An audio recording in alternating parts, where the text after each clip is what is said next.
Your first line is perhaps the most important in the entire story. It has a critical job to grab our attention and make us want to keep reading. But too often, writers open their stories with a bland, factual statement like, "It was a sunny day in Phoenix." Okay, and so what? Your first line has to make us curious to continue with the story. So to help you nail your first line, today I'm going to do a live workshop of opening sentences submitted by you from your current drafts. I sent out a call for submissions to the premium subscribers of my newsletter, Chapter Break, and I got an incredible amount of responses. I'm going to read through each of the examples, then talk about whether I think it's a strong opening line as is, or if it's weak, how I might edit it to make it more effective. Stick around to the end because after we've gone through all the examples, I'm going to pick my top 3 favorites. Here's opening line number 1 for a literary thriller. The valley was innocent. I like this opening line. There's a bit of personification here in labeling the valley as innocent because, of course, a valley is not something we consider having human traits. But because this is a literary thriller, I think that suits the genre well. Of course, it also leads us to wonder why the narrator has to call out that the valley is innocent. Has it been accused of something? And if the valley is innocent, then who is guilty? My only note for this opening line is that we should quickly learn what the valley is in this context. Otherwise, we might be disoriented with this personification. So as long as those answers are sorted out quickly, this could be a strong opening. Here's opening line number 2, which is for a magical realism novel. Eduardo turned around on the bar stool to watch the woman on stage singing karaoke and was immediately bumped, spilling his rum and coke. So the passive voice in this sentence, "was immediately bumped," makes it sound a bit grammatically clunky, and it would be stronger if we knew who was bumping Eduardo.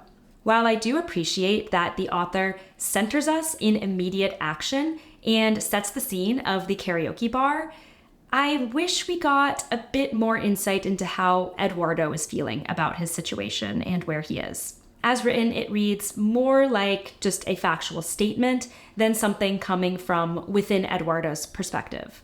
I'd encourage this author to find a way to maybe weave in some of Eduardo's subjectivity and address that passive voice. Here's opening line number 3, which is for an adult horror fantasy novel. A body tumbled toward the sea. This does immediately introduce a mystery. Whose body is it? But I wonder if we might get a few more telling details about that body to pique our interest even more. It's also difficult to tell if the body is lifeless or if this is a person swimming, for instance. This opening line also has a more distant perspective. It reads like omniscient narration rather than close third person. So I question whether we should maybe be within a specific character's mind and body in this moment where they're observing the body tumbling toward the sea. Certainly not a bad opening line though. Here's the next opening line, which is for an adult romantasy novel. If beauty was a currency for women to procure a husband, Princess Myra was a pauper. I like this opening line because it immediately tells us something about the character Princess Myra in an intriguing way. Rather than just saying she was unattractive, we use this comparison to currency, which is super interesting. And because this is adult romantasy, maybe it also gives us a hint of the world that we're in. The phrasing "for women to procure a husband" almost gives me the vibe of Regency England, so maybe there's some of those elements coming into this fantastical world. There's also an immediate sense of tension created because we sense that Princess Myra needs to perhaps procure a husband, but can't because of how she looks. And maybe that will be a tension that we see carried throughout the story. Overall, I like this opening line. Here's the next opening line for an adult comedic mystery. The world believes I'm dead. To me, this is a strong opening line because it immediately raises the question, why does the world believe they're dead? We want to learn more, which is exactly what you want your opening line to do. I like how short and punchy it is too. It really gives us no choice but to read the next sentence. Here's the next opening line for an adult speculative thriller. The 3 a.m. light in this test lab was low. So this opening line reads to me like a static description of the scene, which isn't necessarily that intriguing. We are curious to know why the character is in the test lab at 3 a.m. because, of course, that's quite late to be working in a lab. But I'd encourage the author to consider directing our attention to maybe some other elements beyond just the light being low. Is there the sound of glass breaking, or does a light go out suddenly? This is another situation where the author could center us in the POV character's mind and body a bit more, which would likely make for a more engaging sentence. For example, maybe they convey their exhaustion or their commitment to finishing this experiment.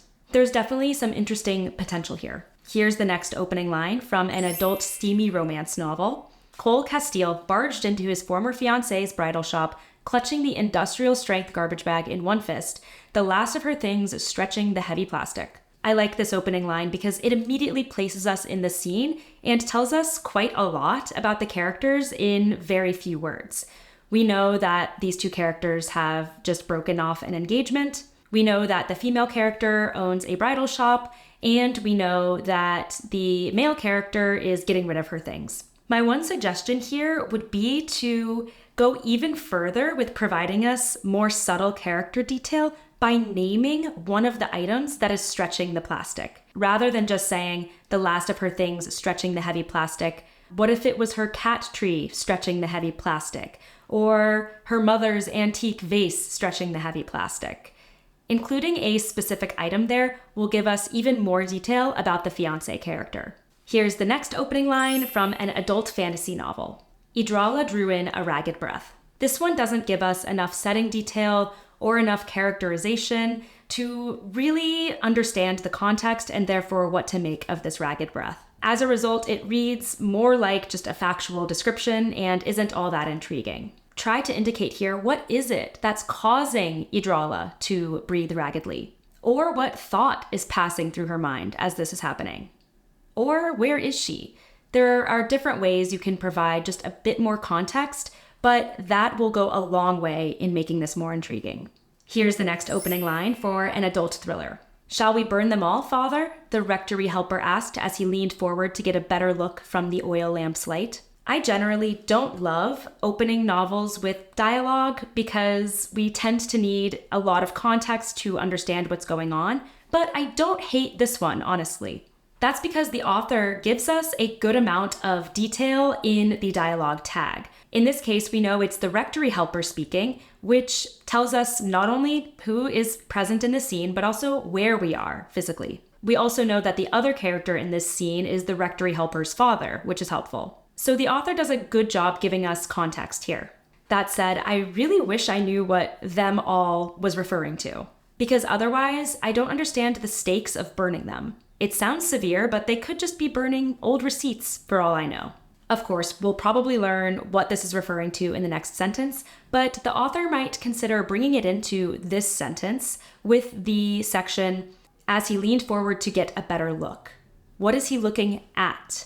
That would tell us a lot more. By the way, to get my writing tips and publishing advice delivered straight to your inbox, make sure to subscribe to my newsletter Chapter Break. The free tier will give you access to all of my exclusive interviews with publishing industry experts and best-selling authors, and the premium tier will give you deeper dive content and access to fun opportunities like this workshop. The link is in the description below. Here's the next opening line for a work of upmarket fiction. This was the first time she had been to a prison. When I first read this one, I liked it, but as I thought a bit more about it, I liked it a bit less. That's because I think the vast majority of people have not been to a prison, so therefore this statement is not all that exciting or unexpected. So rather than telling us something super special about this character, it's really just commenting on something not unique at all. Instead, I would highlight something unexpected about the character's experience in prison itself. And this approach will also help the author deepen the POV. For instance, it could be a phrase like, she never expected that prison would have blank. Or she was surprised to see the prison had blank. Something like that would be a lot more intriguing. Here's the next opening line from an adult historical novel. Chunks of soil, some the size of a man's clenched fist, flew into the air as the wooden hoe slammed into the ground. What I don't like about this opening line is that it feels quite distant. because there's actually no character present in this sentence at all. We know that a wooden hoe is slamming into the ground, but not who's wielding that hoe or why. I'd recommend that the author rewrites this sentence to bring their character into it and perhaps give us a hint of why this hole is being dug. The detail that they highlight here is the size of the chunks of soil. However, that detail doesn't feel all that significant or impactful. What's more important is who is digging this hole and why. So those questions should be what the sentence focuses on. Here's the next opening line from a work of women's fiction. His suitcase, a metaphor for all that's been lost, slams to the floor, its contents tumbling out like a bucket of building blocks. There's a few edits I would make to this line to make it more effective.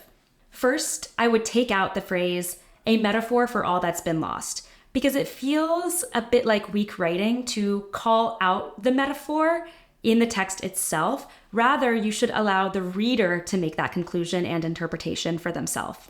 Second, rather than just saying its contents tumbling out like building blocks, specify some of those contents.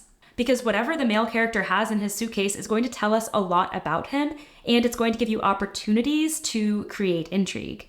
Try to highlight unexpected things, not just his clothes or his deodorant, but what if he has a wad of cash in there? What if he has a stack of photos? I also don't think we need the simile like a bucket of building blocks. The reader can easily picture contents spilling out of a suitcase without needing that imagery. Here's the next opening line for a work of adult literary fiction. Emily Jernigan had always loved reading stories, but never imagined becoming the author of someone's death. I like this opening because it immediately tells us something about Emily, that she loves reading stories, so we learn a bit about her character, and then it raises the question of what becoming the author of someone's death means.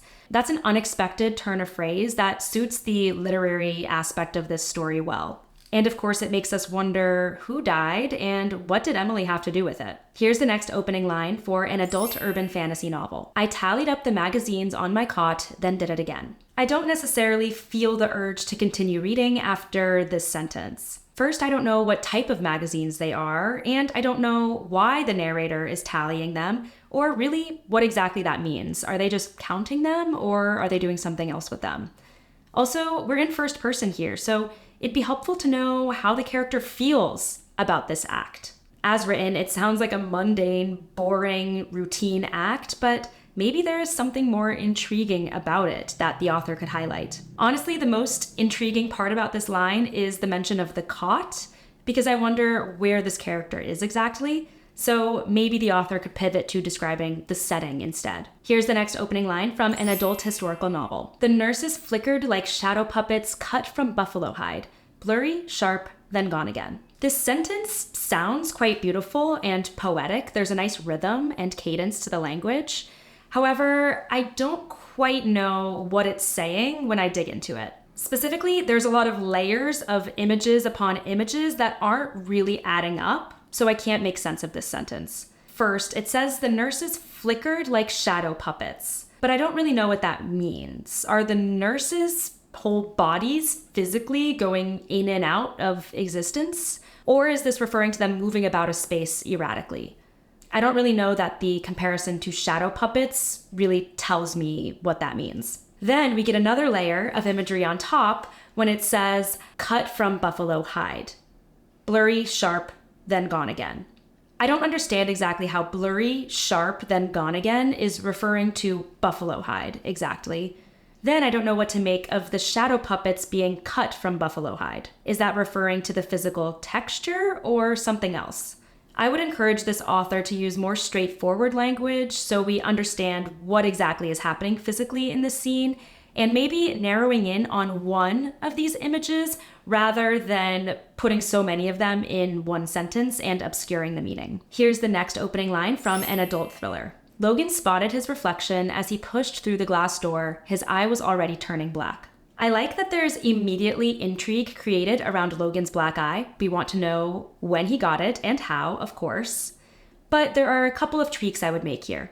First, I don't love starting the novel with the characters seeing their own reflection because that's a bit of a cliche and an overused device. Rather, I might encourage this author to signal the black eye through another character commenting on it, or Logan noticing it from within his own body. Maybe it feels sore to the touch, for instance. Second, I question the punctuation here.